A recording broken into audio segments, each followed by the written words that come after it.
VOXSPORTS. Believe it. Panasonic, ideas for life. Okay, my name is Adam. I'm 31 years of age. I'm an athlete with Singapore Disability Sports Council. Currently, I'm a sprinter, but I've been training for the past 1.5 years as a middle distance. So I just converted into a sprinter about a couple of months ago, since I qualified for Commonwealth Games as in the sprinting events. So basically, it's a new event for me. Yeah. Okay, so in Germany, what do you compete in? Well, I competed in 100, 200, and 400. All these three events are very, very new to me because basically it's about just sprinting. I mean, middle distance is, you have time to it's more about strategy and stuff, but 100 and 200 is just about, all out bursts of energy, yeah. And how did you do?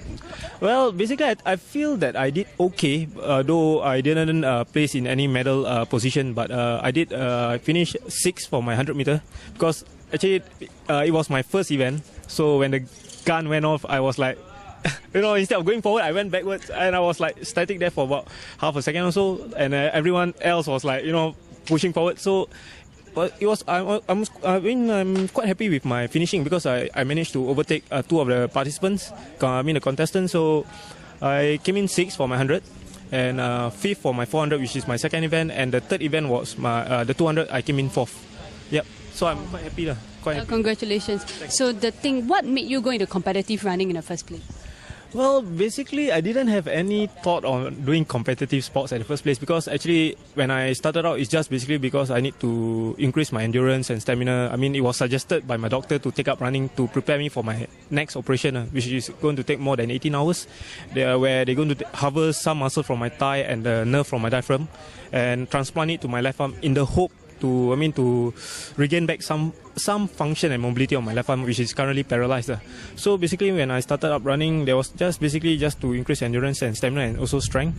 But then after I took up in the first vertical marathon, Swiss Hotel Vertical Marathon in 2008, SDSC came in, when I came out on the newspaper being the first disabled to compete and complete in the event, so they asked me to give it a try. Then when they saw my potential, they asked me to become an athlete.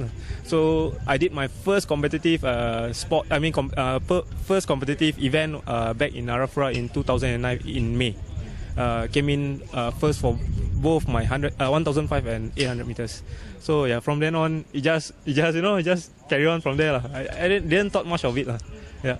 Tell us more about how actually the accident happened. Well, actually, the accident took place back in the year 2003, in April, because it was a year after I ORD from Army. I was a guards officer back then. So after I ORD, I became a marine engineer. So I was supposed to go to a ship on that particular morning, on a Saturday around 4+ on my bike. So while I was riding to work at Tuas along SLE, I thought I saw a black dog, dashing across the road from the shoulder lane to the middle. So riding a bike, if you collide with something, you also will be thrown off. So I tried to avoid it, but then doing so, I lost control of the bike, and I smashed again, those metal railings at the expressway, thrown off, and came crashing down on the railing.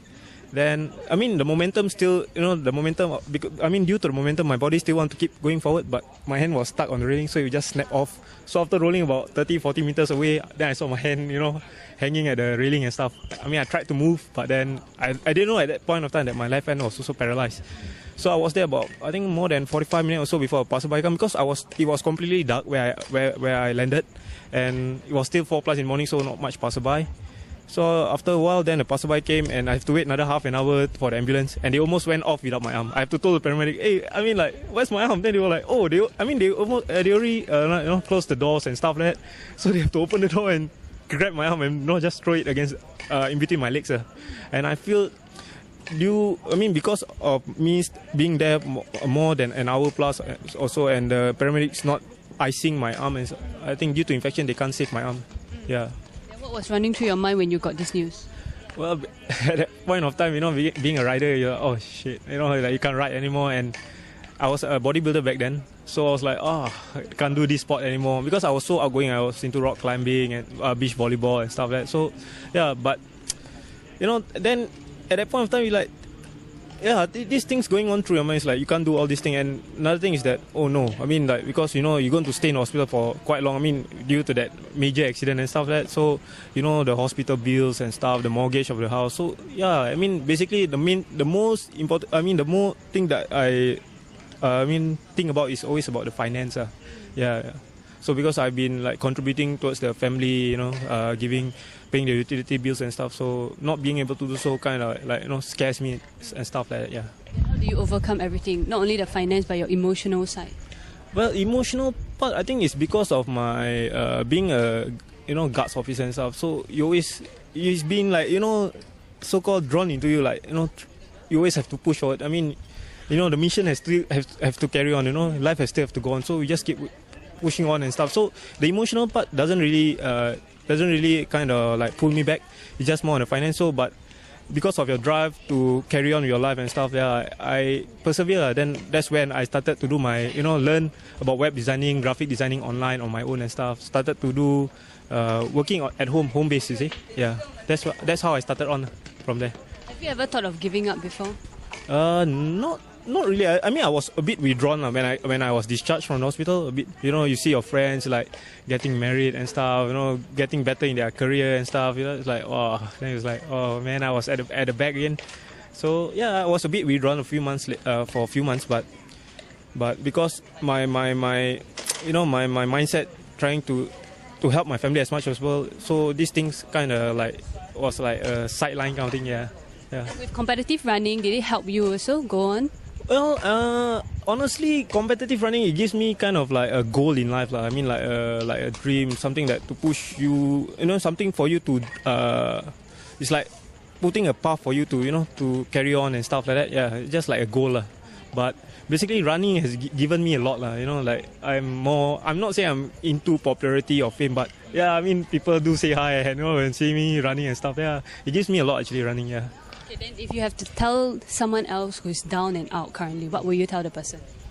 Well, basically why I'm like this is first thing because of this therapist which I have to thank for from SGH. She actually so-called showed me another patient who is paralyzed from neck down, but he still tried to be as normal as possible, work, going out with friends and stuff. So I always tell the person, if you're down, there's always someone who's worse than you. So I always try be appreciative of what you have now, and just keep going and have something to aim for. Yeah, that will distract you from your problems and stuff. Yeah, just keep pushing forward. Okay, you're truly an optimistic person, a really an inspiration. So I wish you all the best, and I hope that you'll do even further in life. Thank you. Vox Sports. Believe it.